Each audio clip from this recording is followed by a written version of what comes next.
Kahapon nga pala mga kaprobinsya, nakahingi nga pala tayo ng malalaking bunga ng bayabas dito sa isa nating kaibigan. Napansin ko kasi nung nakaraan, nung kumuha kami ng peking duck dito, nahuhulog nga lang dito sa lupa. Kaya nung mabalik nga ako kahapon, nanghingi na rin ako. At kinabukasan nga mga kaprobinsya, dahil maaga nga akong naghatid kay Boss Commander, napadaan na nga rin ako sa bilihan ng karne. Pagkakita ko nga dito sa buntot ng baboy, naisip ko na parang ito yata ang masarap na ipare sa ating nakuhang bunga ng bayabas. Sinumahan ko na nga rin itong kaprasong pata ng baboy at at pagkabili ko nga, diretso na rin akong umuwi ng bahay. Siguro naman mga kaprobinsyano, alam nyo na ang magiging recipe natin ngayong araw. Walang iba kung hindi nga binayabasang baboy, sinigang sa bayabas. At sa ibang lugar naman, ang tawag naman yata nila dito bulang lang. Pagdating nga sa ganitong lutuin, ang gustong gusto kong parte na isinasama sa bayabas, kung hindi pata ng baboy, itong gawing buntot. At kapag napalambutan mo nga ito ng maayos, talagang gaganahan kang kumain. Tipong habang hinunguya mo nga, parang jelly sa lambot. Ito namang binayabasang baboy mga kaprobinsyano, may tuturin ko nga na isa na talaga nating tradisyonal na lutuin. Kaso nga lang, hindi naman lahat gusto yung lasa nito. Dahil na nga siguro sa taglay na amoy nito kapag naisasama sa ulam. Hindi lang naman sa karneng baboy masarap isama itong bayabas. Bagay na bagay nga rin ito sa isdang bangus at sa mga inabraw na gulay. Pagdating naman sa pagluluto nito, talagang simpleng-simple lang naman. At maya-maya nga lang bago kumulo, at inalis ko lang muna yung umiibabo na impurities galing sa karne. Hindi rin kasi maganda ang lasa niya. Nung maalis ko na nga, nilagay ko na itong sibuyas, tanglad at kaunting asin. Parang style nila lang din ito mga kaprobinsyano. Kaso ang ating main ingredient dito bayabas, sitaw at kangkong. Pero kung may available nga kayo dyan na talbos ng sitaw mas mainam din. Alam nyo ba mga kaprobinsyano, panahon pa lang pala ng mga Kastila recipe na pala ito ng mga Pilipino. Dahil hindi pa kasi uso nun ng kalamansi at sampalok. Kaya ito nga ang ginagamit nila noon na pang-asim sa mga ulam. Kapag niluluto ko nga ito mga kaprobinsyano, naalala ko talaga yung aming inang. Dahil yun talaga mahilig magluto ng ulam na may bayabas. Ang kain naman nga rin sa ganitong klaseng ulam maganda ito sa ating digestion, na kung saan nga gaganda yung ating panunaw. Kaya kung hindi ka pa nga nakakapagluto nito mga kaprobinsyano, ito ang maisasuggest ko po sa inyo na subukan nyo na rin. At nung mailagay ko na nga lahat ng mga sangkap at nakulo na ng maganda, tikman muna natin mga kaprobinsyano.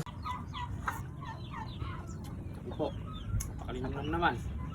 At nung makuha ko na nga yung gusto kong timpla, hinango ko na rin. Iba talaga ang amoy nitong binayabasan mga kaprobinsyano. Humahalimuyak. At pagkaluto ko nga mga kaprobinsyano, sinundo ko na nga rin pala itong aking prinsesa. Nagugutom na nga raw siya mga kaprobinsyano. Kaya pagdating namin ng bahay, agad-agad na rin akong nagsando. Pagka ganito nga naman ang ulam mga kaprobinsyano, ewan ko na nga lang kung hindi na naman tayo masagad nito. Abay, hindi na pinagtatagal yan mga kaprobinsyano. Tara't samahan nyo na po kaming mananghalian ng aking prinsesa. Kain na po tayo.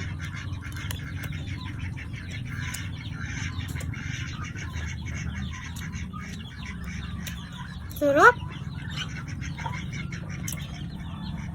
Napakalambot ng kain na mga kaprobinsyano. Ngalinamnam. Gawin nyo na rin po ito. Kain na tayo mga kaprobinsyano. Higo po muna tayo ng mainit-init na sabaw. Pagkalinamnam ng ating binayabasang baboy.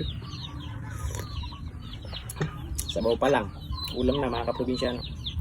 Tapos nanginginig-ginig pa yung ating pinaghalong pata at buntot ng baboy.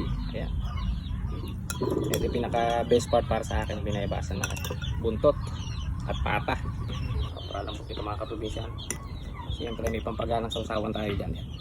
Ayun. Lambot to.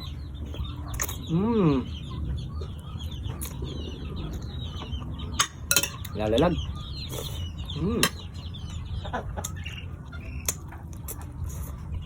Sobrang lambot mga kaprobinsyano.